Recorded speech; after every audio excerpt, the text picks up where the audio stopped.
Alors, regardons ce qui se passe en détail sur les mesures 1 à 2 de la voix 1, la voix lead. On a un jeu qui va se faire en position 5. Position 5, c'est, on imagine que le manche est un peu raccourci, qu'il ne se passe plus rien au-delà de la 5e case à gauche, à une exception près qu'on verra plus tard. On pourrait aussi dire, pour ceux qui s'y connaissent, que c'est basé sur la position de la mineure pentatonique. Alors, on va avoir des notes assez simples à placer. Ce qui va être compliqué, c'est les étouffer, l'interruption du son, le respect des silences. On a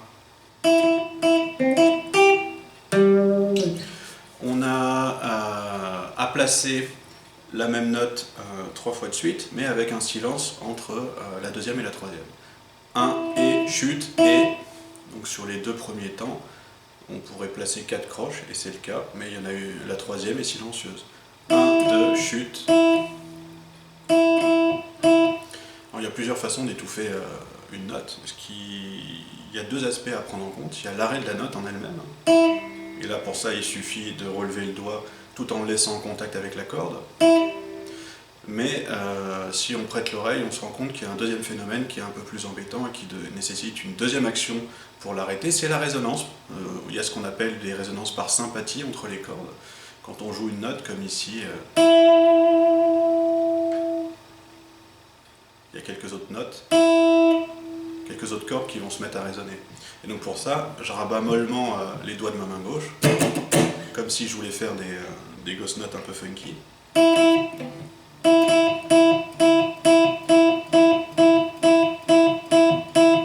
Ces doigts-là se rabattent et l'index se soulève légèrement en même temps. C'est un double mouvement en fait.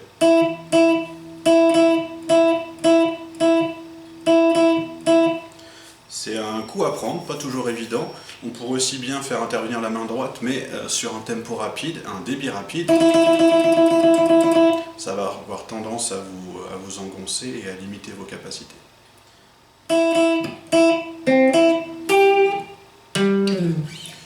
Alors, je ne saurais trop vous recommander de chanter la phrase, ça va bien vous aider. Donc on était sur les 3 premiers 5, ensuite on va juste aller chercher le 5 d'en dessous. Donc là on est sur Mi, Mi, Mi, Do, Mi. Au niveau des notes, Mi sur la corde 2, Do sur la corde 3, sur la corde Sol. Et on a une technique à la main gauche, si vous êtes à l'aise avec les barrés, ce qui est quand même plus facile sur la guitare électrique folk. Ce que j'appelle le roulet de phalange. Plutôt que de faire un barré strict, ou quand on va faire le Mi puis le Do plus grave, les 2 notes vont se chevaucher un peu, faire un roulet de phalange, c'est tordre, faire la bascule un peu comme un culbuto sur la pointe de votre index.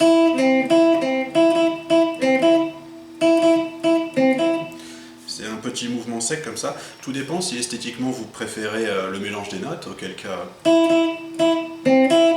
Là je ne l'ai pas fait, réflexe. Là je l'ai fait. Donc vous avez le choix finalement. Enfin, en tout cas je préfère un aspect sec, limite percussif. Et sur la deuxième mesure, on n'a que 2 notes à jouer, on va aller chercher le Sol.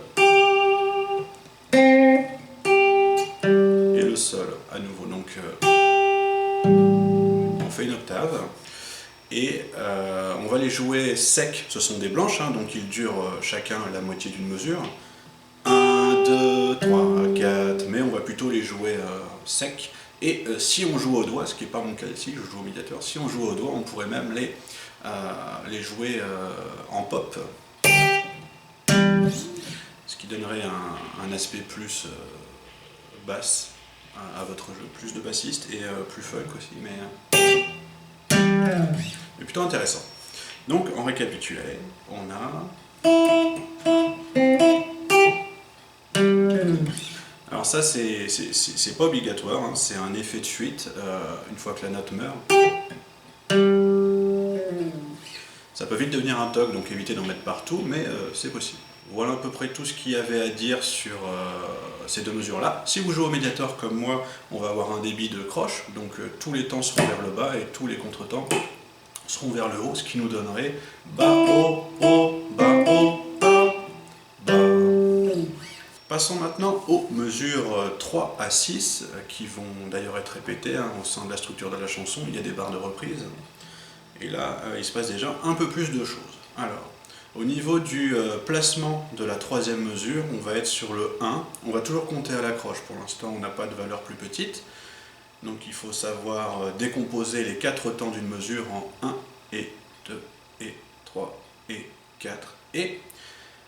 Nous allons placer la première note sur le 1, pas de surprise. Elle va durer un temps et demi, donc la prochaine note ce sera le et du 2. 1 et 2 et 1 et 2 et. Mais à nouveau, il est recommandé d'étouffer, d'écourter, voilà, le bon terme c'est ça, d'écourter la note. 1 et 2 et 3 et 4. 1 et 2 et 3 et 4. Sur la partition, il n'est pas précisé interprétation staccato sur la deuxième note, puisqu'elle est suivie d'un silence, donc ça revient à peu près au même, mais si on avait écrit noir pointé, noir, on aurait tout noté en staccato, avec le petit point au-dessus. Et donc la dernière note à jouer, le 7. Le 7 va être joué sur le quatrième temps. Donc voilà, les deux dont vous pouvez être sûr du placement au départ, les plus évidents, c'est 1 et 2 et 3 et 4. Voilà. Après, il y en a une qui se balade au milieu, elle est sur le et du deuxième temps. Donc n'hésitez pas à prendre votre temps, de verbaliser le débit. 1 et 2 et 3 et 4 et 1 et 2 et 3 et 4.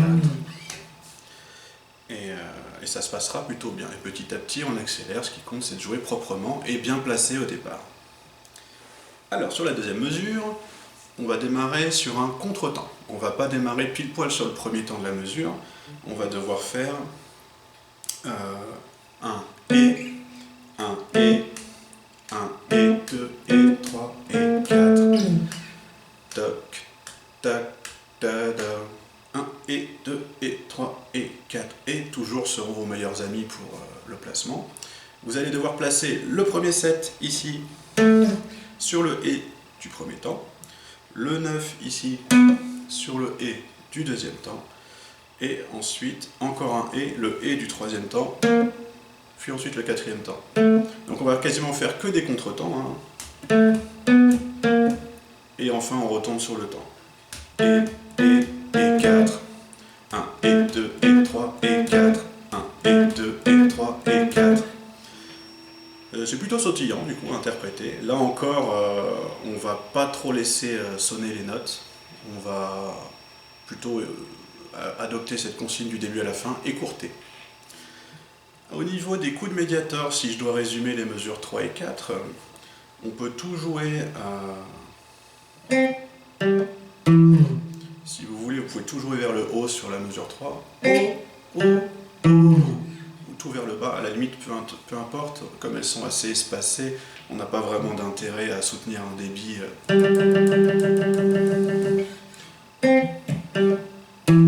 J'aurais tendance à le faire bas, haut, bas. Voilà, si je veux vraiment respecter l'aller-retour strict en me disant les temps vers le bas, enfin en tout cas le placement strict temps vers le bas, contre-temps vers le haut, je ferai comme ça. Mais à la limite, il n'y a pas un grand enjeu ici.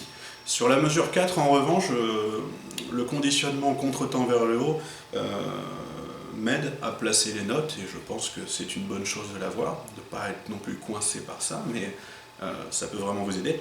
Et donc je vais faire haut, haut, haut, bas, haut, haut, haut, bas. Et donc là on a un chromatisme. Au niveau du placement des doigts, au plus possible, je vais respecter la règle du un doigt par case.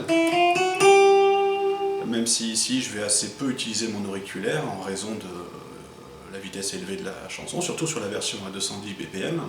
Et je vais privilégier les doigts forts que sont l'index, le majeur, l'annulaire, au prix d'un petit démanché quand c'est nécessaire.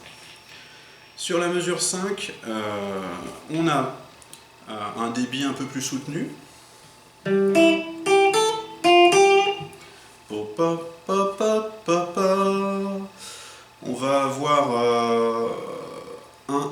occupé par les deux notes qui sont ici.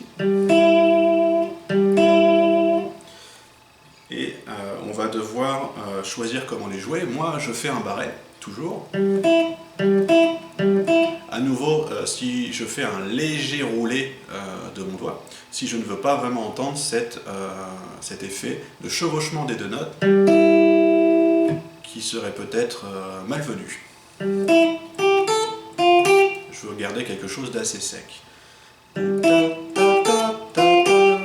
Et donc ici, c'est un parfait exemple de un doigt par case, où mon index s'occupe de ce qui est en 5e case, mon auriculaire de ce qui est en 8e, l'index à nouveau en 5e, et majeur auriculaire sur 6 et 8.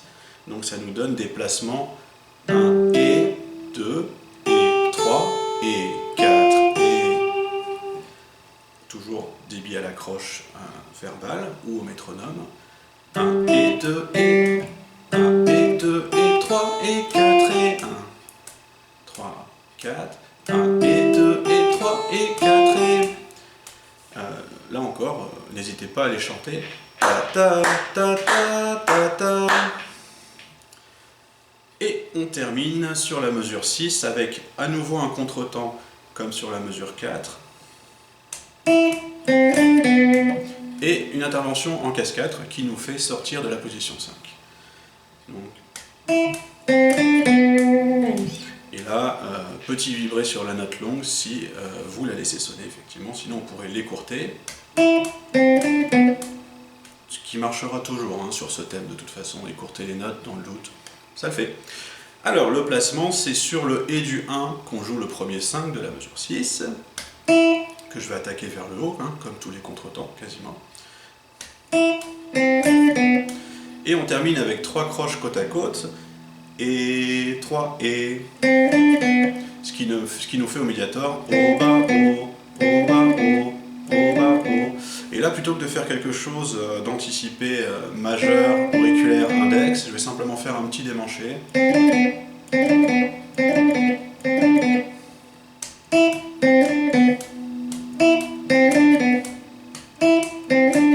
Voilà, ça marchera très bien. Ce qui nous fait donc des règles générales qui vont s'appliquer. Donc on a dit écourter les notes, essayer d'adopter un aller-retour à la main droite qui soit rationnel, tant vers le bas contre tant vers le haut. Attention à bien le chanter, à bien le verbaliser, et ça se passera bien. Cette section de la mesure 3 à 6 doit être jouée 2 fois, et ensuite on passe à la section suivante. Alors, mesure 7 à 10, on aborde, on va dire, la partie C, qui est assez catchy à l'oreille en plus. Donc là par contre on n'est pas sur un contretemps, on démarre sur le deuxième temps. Attention à ne pas démarrer trop tôt, le fameux qui est assez emblématique du thème. Donc là c'est sur le deuxième temps, c'est pas 1 et, c'est bien 1, 2. Et du coup comme on démarre sur un temps, j'attaque vers le bas, bas, haut, bas, bas, haut. Bas, haut, bas, haut. Bas virtuellement joué, vous pouvez le faire d'ailleurs, le petit mouvement dans le vide, puisqu'ensuite on a un demi-soupir à placer. Bas, haut, bas, haut, bas, haut.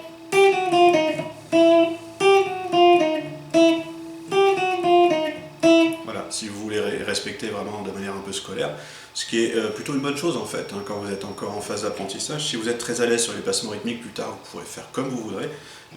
Pour l'instant, ça me paraît plutôt bien comme ça. Et donc on est sur le 2 et 3 et quatrième temps silencieux, en tout cas la première partie du quatrième temps silencieux, et le et du 4 qui est sonore à nouveau. Donc 1 et 2 et 3 et 4 et... Attention à bien respecter ce silence, sinon on perd vraiment l'aspect percussif de ce thème. Voilà, là c'est beaucoup moins chouette quand même. Voilà, là ça remue déjà un petit peu plus. La mesure 8 est très intéressante à travailler également, puisque on va s'entraîner à jouer 4 croches, 2 fois 4 croches, mais la première sera toujours silencieuse. Donc soit vous comptez de manière contextuelle dans la mesure 1 et 2 et 3 et 4 et vous avez donc le 1 et le 3 qui seront silencieux, donc ça fera et 2 et 4 et voilà, plutôt comme ça. Soit vous comptez 1, 2, 3, 4 croches à jouer, et vous vous dites simplement le 1 est silencieux et ça fait 2, 3, 4, 2, 3, 4, ça marche aussi, peu importe la modalité avec laquelle vous verbalisez. Je pense que ça peut être bien de contextualiser, de garder les temps chiffrés. Alors, on aura 1 et 2 et 3 et 4 et 1 et 2 et 3 et 4 et. Donc là, vous pouvez attaquer vers le bas ou vers le haut. La logique voudrait, si on reste sur le conditionnement d'aller-retour, de faire haut, bas, haut, bas, haut. Donc, ce qui est une bonne habitude. Et plus tard, si vous voulez faire un peu à votre sauce, vous pourrez faire bas, haut, bas, bas, haut, bas. Mais là, ça peut être sympa de vraiment avoir toujours ce réflexe de descendre sur les temps et de remonter sur les contretemps. Au niveau des doigts, pas de surprise, hein, je vais respecter la règle d'un doigt par case. 5 index, 6 majeur, 7 annulaire, ce qui nous donne majeur, annulaire, index, et ensuite annulaire, index, annulaire.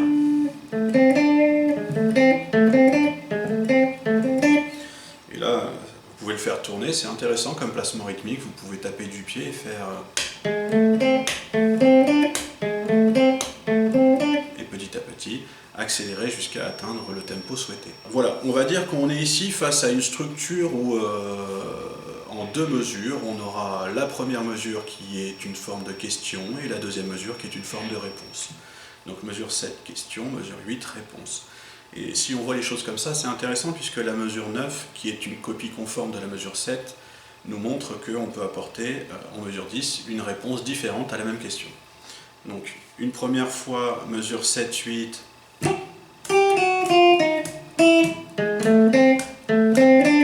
Et une deuxième fois, mesure 9, 10.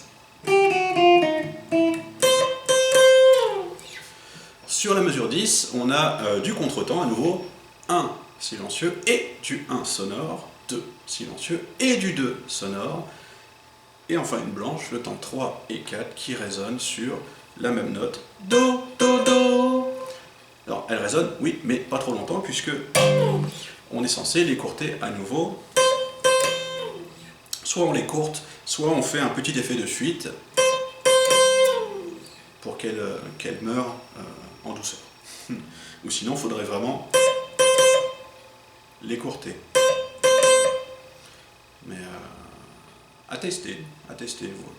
Vous êtes relativement libre sur l'interprétation, il y a des conseils comme ça un peu généraux, et ensuite ce qui compte c'est aussi ce qui vous plaît.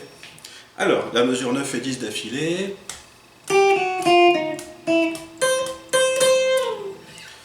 Là, à nouveau, si vous voulez garder le conditionnement de l'aller-retour, ça nous donnerait donc haut, haut, bas. 1 et 2 et 3. 1 et 2 et 3.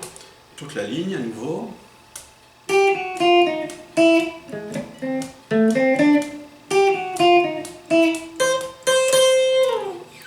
Voilà pour la mesure 7 à 10. Donc petit à petit, on se rend compte qu'on se répète un peu, on va garder les mêmes règles. Sur la mesure 11 à 14 maintenant, on va avoir à nouveau une redite de la mesure 7 et 8, même question et même réponse.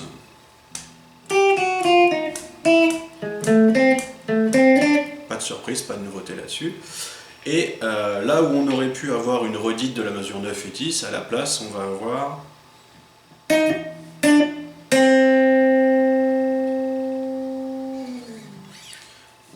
quelque chose qui rappelle un peu le placement de la mesure 3, mais en décalé. On va avoir silence sur le 1. Alors, la note qu'on va aller chercher ici, c'est un Ré dièse ou un Mi bémol, ça dépend du contexte. En tout cas,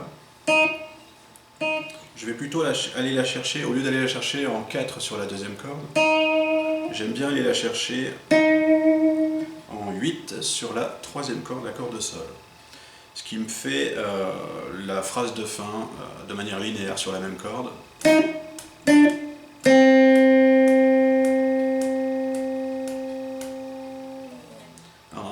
beaucoup moins longtemps, hein, mais c'était pour le montage vidéo, diminuer le son progressivement, faire un fading out. Mais je vous conseille plutôt d'interpréter en quelque chose d'assez sec, et là encore, mon toc de la note qui fuit, de manière descendante. Et donc, mesure 11 à 14, on va garder les mêmes coups de médiator, rappelez-vous, identifier les temps, 4 temps par mesure, tous les temps vers le bas, tous les contretemps vers le haut, si il y en a à jouer. Ici, en l'occurrence, sur la mesure 13 et 14, on va avoir ce qui était le 4 sur le deuxième temps, 1, 2 et 3 et. Sur le et du 3, on va jouer le 7 jusqu'à la fin de la mesure. Donc 1, 2, 3, 4, 1, 2, 3, 4. Avec les et inclus dans le comptage, ça nous donnerait 1 et 2 et 3 et 4 et 1 et 2 et 3 et 4 et... Et n'oubliez pas de le chanter, c'est encore ce qu'il y a de plus efficace. Tac, tac, tac.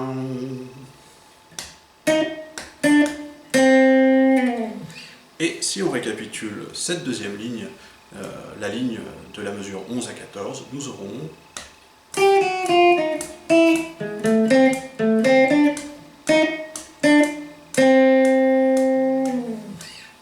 voilà qui conclut le zoom et le détail de ce qu'il y aura à jouer ici.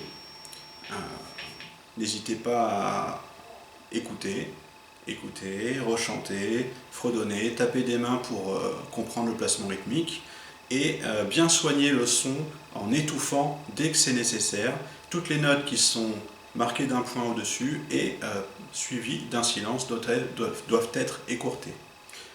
Bon travail à vous, et maintenant on regarde la partie basse avec Xavier.